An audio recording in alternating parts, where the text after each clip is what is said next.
হিন্দিতেই বলছি, এই দিদিরা হিন্দি ছাড়া বোঝেন না। ইনি হচ্ছে পশুপতি সরি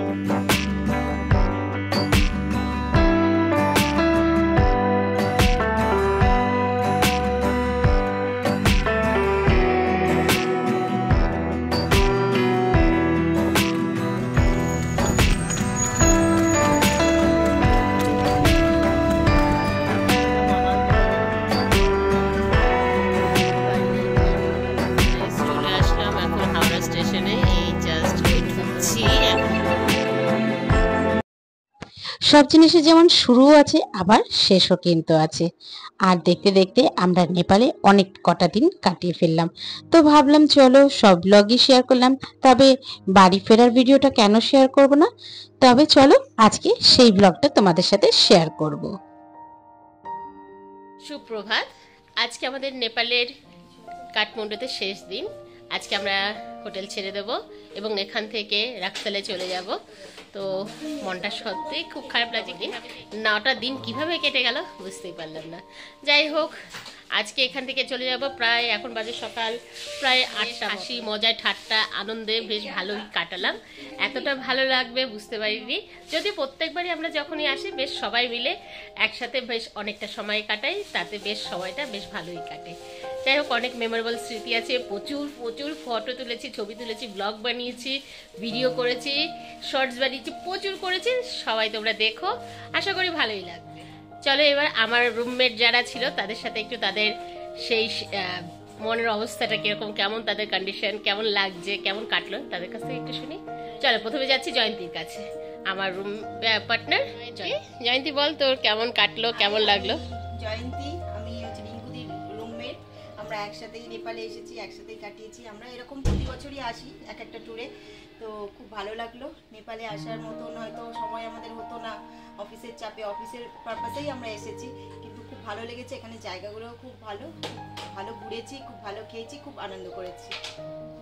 ইন্দ্রাদি, আমরা একসাথে কাজ করি। ইন্দ্রাদি বলো তোমার কেমন লাগলো, কেমন কাটলো? আমি ইন্দ্রা, ভালো লেগেছে। সব থেকে ভালো লেগেছে সারাংকট। ওখানে মনে হচ্ছে আবার ফেরত যাই, এখান থেকে যাবো না। এমনি সর্বোপরি খুবই ভালো লেগেছে। অন্যান্য যে স্পটগুলো খুবই ভালো লেগেছে। ওকে, আমাদের সব লাগেজ পত্র সব আস্তে আস্তে বের করা হচ্ছে। সব অলরেডি আমরা রুম থেকে বের করে দিয়েছি। আমাদের ব্রেকফাস্টও কমপ্লিট। এই দেখো সব লাগেজ জড়ো হয়েছে, এই লাগেজ সব জড়ো হচ্ছে এক এক করে। এখানে আমরা আপাতত 405-এ আছি। 405 থেকে আমরা নিচে নামবো, এখান থেকে লিফটে যাব। এই হচ্ছে আমাদের রুম এন্ট্রান্স। চলো আরেকজনের বাকি আছে, ওর একটু স্পিচটা শুনেছিলাম, 3 জনের শোনালাম, আরেকজন আছে প্রিয়াঙ্কা, ওরটা শুনবো। চলো। ইচ্ছেই করছে না, এখনো চুল আঁচড়াচ্ছি। ওভারঅল খুব খুব ভালো ছিল, কারণ টাইম একটা ইন্টারন্যাশনাল ট্রিপে এসেছিলাম গাড়িতে সবাই মিলে। তো খুব ভালো কাটলো। নেপাল তো ফার্স্ট টাইম আসলাম, জানতামই না এরকম এত সুন্দর একটা পাহাড় দেখা যেতে পারে। সানরাইজ থেকে শুরু করে সানসেট খুব ভালো দেখেছি, খুব ভালো একসাথে এনজয় করেছি। সব থেকে কোনটা বেশি ভালো লেগেছে? সব থেকে বেস্ট লেগেছে তো ওই পাহাড়টা। এবার অন্নপূর্ণা যে পাহাড়টা দেখতে পাচ্ছিলাম ওটা ব্যাপক লেগেছে। আবার চাইলে থেকে যাবো আমি। এটা আবার থাকবে। Okay fine, thank you. বেরোনোর সময় হয়ে গেছে, সব টাটা শেষ করে যাব। 405-কে টাটা করবো। এবার টাটা বলার সময় এসে গেছে। এই যে খুব দুষ্টুমি করেছি, লাফালাফি ঝাপাঝাপি সবটা হয়েছে। টাটা, অনেক স্মৃতি রয়ে গেল।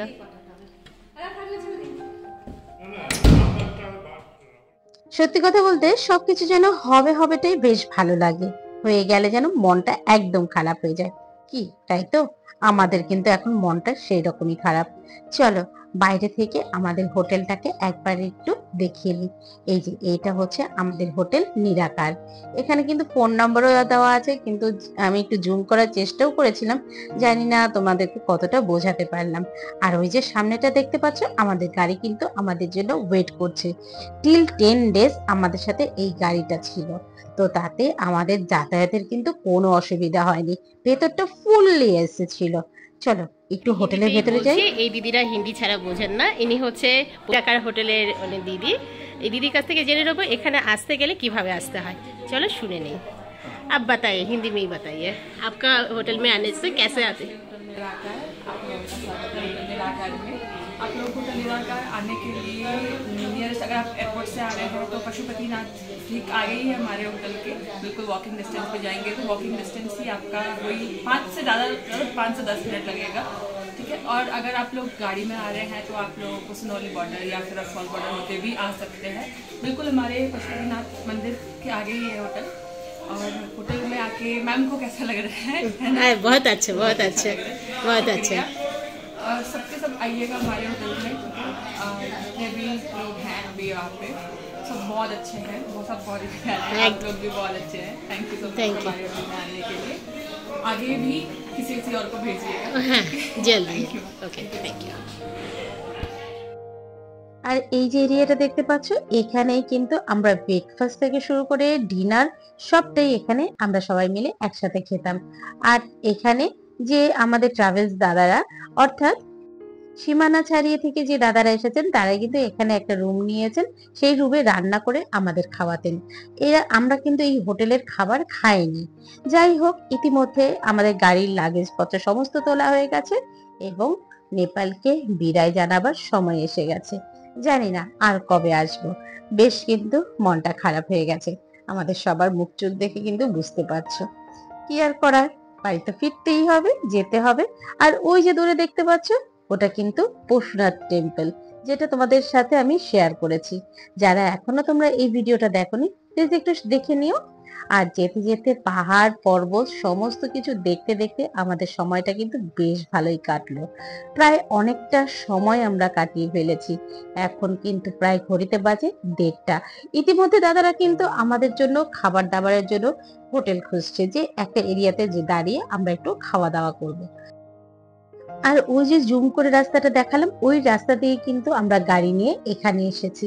মানে পুরোটা পাহাড়, দুটো পাহাড়কে টপকে কিন্তু আমরা যাচ্ছি। মানে একটা পাহাড় থেকে নেমে এসে আরেকটা পাহাড় ধরছি। এইভাবে কিন্তু প্রায় আমরা 9 থেকে 10 ঘন্টা জার্নি করব, তারপরে আমাদের গন্তব্যস্থলে পৌঁছাবো। আজ আমরা নেপাল বর্ডার ক্রস করব না, আজ আমরা নেপালের এপাশেই থাকবো, অর্থাৎ বীরগঞ্জেই থাকবো। এখানেই আজকে কাটাবো। আর ইতিমধ্যে দাদারা একটা আমাদের দুপুরে খাওয়ার জন্য একটা হোটেলের মতন খুঁজে বের করেছেন, যেটা ওনারা সারা রাত জেগে কিন্তু আমাদের জন্য রান্না করেছেন এবং সকালবেলা ওটাকে নিয়ে এসেছেন। এখানে জাস্ট হোটেলে গিয়ে আগে গরম করবে, তারপরে আমাদের খাওয়াবে। এই যে পেছনে এই হোটেলটা, এটাতে থাকবো। এটা কিন্তু একদম পাহাড়ের গায়ে, ওপাশেই কিন্তু জানালা দিয়ে দেখা যাচ্ছে দূর দূরান্তে পাহাড়, একদম কিন্তু বেশ অন্যরকম ভিউ। দাঁড়াও, আমরা কোথায় বসেছি সেটাও কিন্তু তোমাদের সাথে শেয়ার করব। হোটেলটা একটু মানে অন্যরকম টাইপের, কিন্তু তবু ভালো লাগছে। যাই হোক, মোবাইলের বেশি চার্জ নেই, বেশিক্ষণ ভিডিও করতে পারবো না। সারাটা রাস্তা ট্রাভেল করতে গেলে চার্জ থাকতে হয়, মোবাইলের স্পেস থাকতে হয়। আর জানো তো, আমার মোবাইলের স্পেস একদমই কম। চলো, দুপুরের লাঞ্চ আমাদের এসে গেছে। আজকে ভাত, ডাল, ওদিকে একটা রকম ভাজা, আর সাথে আছে আলু পোস্ত। এছাড়াও মাছ কিন্তু ছিল।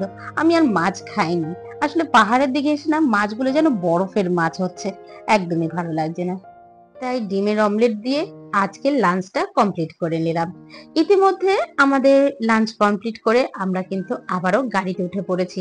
বাড়ি যে ফিরতে হবে, আর আজকে এই গাড়িটাকেও আমাদের ছেড়ে দিতে হবে। তাদেরও তারা আছে, তারা আবারও ফিরে আসবে সেই নেপালের কাঠমান্ডুতে। তো সেই কারণে যথারীতি তাড়াতাড়ি করেই আমরা ঢুকে পড়লাম। ইতিমধ্যে আমরা ঢুকে পড়েছি। আমাদের লাস্ট হোটেল, আমরা এখন বীরগঞ্জে এসেছি। বীরগঞ্জ মানে নেপালেরই একটা স্টেট, সেখানটাই রয়েছি, সেই এরিয়াটাই রয়েছে। এখান থেকে আমরা আগামীকাল যাব আমাদের বাড়ির রাস্তা, যেখানে রক্সাল থেকে আমরা ট্রেন ধরবো, হাওড়ার ট্রেন। এখন আপাতত আজকে আমরা এই হোটেলে থাকবো, আজকে রাতটা এখানে কাটাবো, আগামীকাল আবার যাব রক্সালের উদ্দেশ্যে। কালকে আমাদের ট্রেন হচ্ছে 10:05। চলো, কি করা যাবে। কতগুলো যে হোটেলে আজকে থাকলাম এই ট্যুরটার মধ্যে, তার ঠিক নেই, পরে গুনে গুনে বলবো। চলে যাই। আর এবার আমাদের গাড়ির এই যে ছেলেটিকে দেখছো, এর নাম কাঞ্চা দিয়েছিলাম আমরা। ওর একটা অন্য নাম আছে, তবে আমাদের কাঞ্চাটাই বেশ ভালো লাগলো। ওকে এবার বিদায় জানালাম। फोटो भेज देंगे तेरे को। हाँ भेज देंगे। अरे बाबा रे, टाटा भाई যাবার সময় ওকে কিছু গিফট দিলাম, এই নিয়ে ও চলে গেল। তারপর বিকেলবেলা একটু ফ্রেশ হয়ে একটু এখানে বীরগঞ্জের আশেপাশটা ঘুরে আসলাম, বেশ ভালোই লাগলো। আর ফিরে এসে রাতে ডিনার করে নিলাম। ব্যাস, আজ এখানেই শেষ। এটা ঠিক দেখতে পাচ্ছ, পরের দিন আমাদের রুম কিন্তু এবার ছাড়ার টাইম হয়ে গেছে। সমস্ত লাগেজপত্র গুছিয়ে নিয়েছি, একটা রাতের জন্য এসেছিলাম, বেশি কিছু আর খুলিনি। আর এই যে হলো আমাদের এখানকার রুমটা। এখানে আজকে আমরা 3 জন ছিলাম। চলো, সমস্ত লাগেজপত্র নিচে নামিয়ে দেওয়া হয়েছে, এবার আমরাও নামবো। আজকে 16 তারিখ, আজকে আমাদের নেপালের শেষ দিন। আজকে আমরা এখন বর্তমানে রয়েছি বীরগঞ্জে। বীরগঞ্জ থেকে আজকে বর্ডার ক্রস করে আমরা ভারতে ঢুকবো, ইন্ডিয়ায় ঢুকবো। তো আজকে আমাদের রাক্সাল থেকে ট্রেন 10:05। তো সব রেডি হয়ে গেছে, এখন যাচ্ছি ব্রেকফাস্ট করতে। এখন ঘড়িতে বাজে 7টা মতো। চলো যাই ব্রেকফাস্ট করি, তারপর আবার তোমাদের সাথে গল্প করছি। আজকে ব্রেকফাস্টে ছিল কচুরি আর ওদিকে ঘুগনি। এই দিয়ে সবাই মিলে ব্রেকফাস্ট করলাম। সবাই কিন্তু দাঁড়িয়ে নেমে এসেছে। আজ আর কেউ দেরি করেনি, সবাই একসাথেই বসে খাওয়া হয়েছে। আসলে বাড়ি যে ফিরতে হবে, সবাই একটা বাড়ি ফেরার প্রতি আলাদা একটা টান যেন রয়েছে। চলো, আমাদের লাগেজপত্র সব এসে গেছে। আর বাইরে আমাদের জন্য দাঁড়িয়ে আছে কি জানো? এই দেখো, কতগুলো ঘোড়ার গাড়ি। এরকম ঘোড়ার গাড়ি আমি না সেই সিনেমাটার কথা মনে পড়ছে, ওই যে অমিতাভ বচ্চনের মেহু টঙ্গেওয়ালা, সেই গানটার কথা মনে পড়ছে। যাই হোক, আমরা এবার ঘোড়ার গাড়িতে করে সবাই মিলে বর্ডার ক্রস করব। একটা গাড়িতে 3 জন করে হবে, সাথে লাগেজ পত্র থাকবে। লাইফের প্রথম অভিজ্ঞতা ঘোড়ার গাড়িতে চড়া। হয়তো ছোট সময় কোনো সময় চড়েছি, কিন্তু এরকম এই একটা গাড়ির মতন চড়িনি। চলো কিরকম দেখতে একটু দেখাই। এই হচ্ছে আমাদের ঘোড়ার গাড়ি, বাকিটা চলছে, আমরাও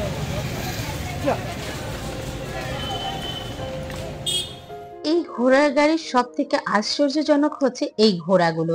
এরা মানুষের ভাষা কি সুন্দর বুঝেছে জানো তো। যখনই সিগন্যাল আসছে, এর মালিক যখনই বলছে আস্তে চল, সে আস্তে চলছে। যখন আবার একটু ওকে জোরে চলতে বলছে, মুখে আওয়াজ করছে চল চল, তখনই সে জোরে যাচ্ছে। যাই হোক, এই জিনিসগুলো আমার বেশ ভালো লেগেছে। আর আমরা যে ঘোড়াটায় উঠেছি সেটা বেশ তন্দুরুস্ত, একদম যেন ছুটে চলছে। ওই যে দেখো কিভাবে যাচ্ছে, ওর মালিক যে এরকম ভাবে বলছে ও সেভাবে যাচ্ছে। লাস্টের দিকে তো বলতে গেলে একদম লাফিয়ে লাফিয়ে যাচ্ছিল, বেশ কিন্তু ভালো লাগছে। আর এই অভিজ্ঞতাটা অন্যরকম, এরকম ভাবে আমি কলকাতায় কখনো চড়িনি, সেটাই আমার কাছে আরো বেশি অন্যরকম লাগলো।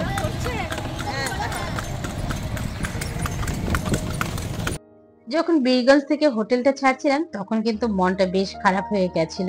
যাই হোক, যেই কিনা ঘোড়াগুলোকে দেখছি, তাদের ছোটা দেখছি, তাদের চলা দেখছি, আমার মনটা যেন বেশ ভালো হয়ে উঠলো। তাদের চলাটা যেন বেশ, আওয়াজটা থেকে শুরু করে সবটাই বেশ ভালো লাগছে।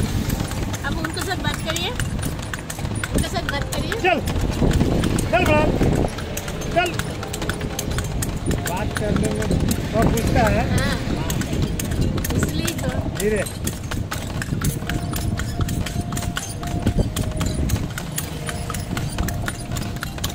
बात ওর মালিক যখন বলছে ধীরে, তখন যেন ও ধীরেই চলছে, মানে আস্তে আস্তে চলছে। আবার যখন চাল ঘোড়া বলছে, তখন ছুটে চলছে।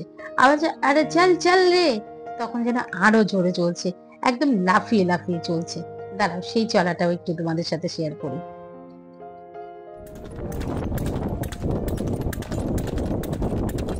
ও যেন ওর সমস্ত বন্ধুদের ফেলে রেখে সবার আগে ছুটে যাবে, এরকম যেন ওর চিন্তা ভাবনা। তো আমার বেশ ভালো লাগছিল। যাই হোক, আমি একবার রাজ্জাবেটাও বলে ফেললাম। আমরা নেপালের কাস্টম ক্রস করছি, নেপাল বর্ডার। সারাটা রাস্তা যেন এই ঘোড়ার দিকেই তাকিয়ে আমার সময়টা কেটে গেল, বেশ বাই ভালো বাই লাগলো। নেপাল, কত বাই রকম বাই ভিডিও করলাম। নেপাল। আর ওই যে দেখতে পাচ্ছ, ওটাই হচ্ছে নেপাল বর্ডার, এবং একে টাটা করে দিলাম। আর জানো তো, আর এই যে কতদিনে এসেছি, আমাদের ফোনের সিম কিন্তু একদম সুইচ অফ, শুধুমাত্র হোয়াটসঅ্যাপের মাধ্যমেই কল করতে পারছিলাম। আর আমাদের অফিসের দুজনের কাছে ফোন নাম্বারটা বাড়ির লোকেদের কাছে দেওয়া ছিল, তারা যখন প্রয়োজন হতো আমাদের সেই নাম্বারটাই যোগাযোগ করতো, তখনই আমরা ফোনে কথা বলতে পারতাম। তাছাড়া হোটেলে যখন ঢুকতাম, ওই একমাত্র হোয়াটসঅ্যাপ কলিংটাই আমাদের একমাত্র রাস্তা ছিল। তবে কি জানো তো, এই যে আমি 10 দিন এতটা কম ফোন ব্যবহার করেছি, তার তাতেই কিন্তু আমার ফোনের নেশাটা একটু হলেও কমেছে। এই আমরা ইন্ডিয়া ঢুকে পড়েছি, আমাদের মোবাইলের নেটওয়ার্কও চলে এসেছে। এখানে আমাদের চেকিং হলো, আধার কার্ড বা ভোটার কার্ড দেখতে চাইলে সেটা দেখিয়ে দিলাম। কিছু ওরা জিজ্ঞেস করলো কোথা থেকে এসছেন, কেন এসছেন, কী করছিলেন, সব এগুলো আমরা একটু বললাম, ব্যাস হয়ে গেল বর্ডারে চেকিং। এবার আমরা ইন্ডিয়া ঢুকে পড়েছি, এবার যাচ্ছি রক্সলে আমাদের স্টেশনে। আর আমাদের ঘোরাটা যা ভালো না কি বলবো, মায়া ধরে যাচ্ছে কিছুক্ষণের মধ্যে। যাই হোক চলো যাই। যার কারণ স্বরূপ আমার কিন্তু ইউটিউবের ভিডিওটা নেশাটা কমেছে, একদমই কম ভিডিও করছি। তবুও এটাকে শুরু করেছিলাম, এটাকে শেষ করতে হবে সেই চিন্তা ভাবনা করেই আবারও ফোনটা হাতে নিয়েছি। আর ইতিমধ্যে আমরা চলে এসেছি আমাদের গন্তব্যস্থলে রক্সলের রেল স্টেশনে। আর ইতিমধ্যে আমাদের ট্রেনও ঢুকে পড়েছে, আমরা এবার ট্রেনে উঠে পড়বো। বেশ, আর এরপর আর বিশেষ কিছু ভিডিও করিনি। রক্সল থেকে ট্রেন ছাড়লো, সবাই মিলে উঠে পড়েছি। এখানে আছি 6 জন, আর B1-এ আছে 6 জন। এখানে আমরা B7-এ 6 জন আছি। এই যে রথিকান্ত দা, জয়ন্তী, ওদিকে আছে প্রিয়াঙ্কা, রূপসানা, ইন্দ্রাদি। এই হচ্ছে আমরা 6 জন এখানে আছি, বাকিরা অন্য কম্পার্টমেন্টে আছে।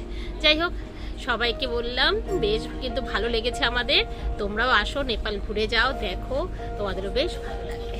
চলো এবার কলকাতায় গিয়ে দেখা হবে। চলে আসলাম এখন হাওড়া স্টেশনে, এই জাস্ট ঢুকছি, এখনো পুরোপুরি ঢোকেনি। এখন ঘড়িতে বাজে ডট 4:14। যাই হোক, আমরা সবাই রেডি হয়ে বসে আছি, কতক্ষণে আমরা আমাদের বাড়িতে ঢুকবো। 10 দিন বাড়ি ছাড়া, ভাবা যায় যে এখানে 2 দিন থাকি না।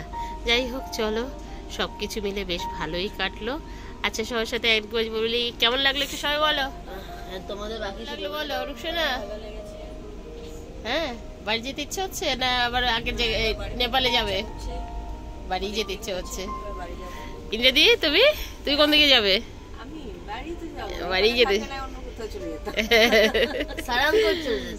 সারাংকট যেতে দিল না, সব নিয়ে চলে এসেছি।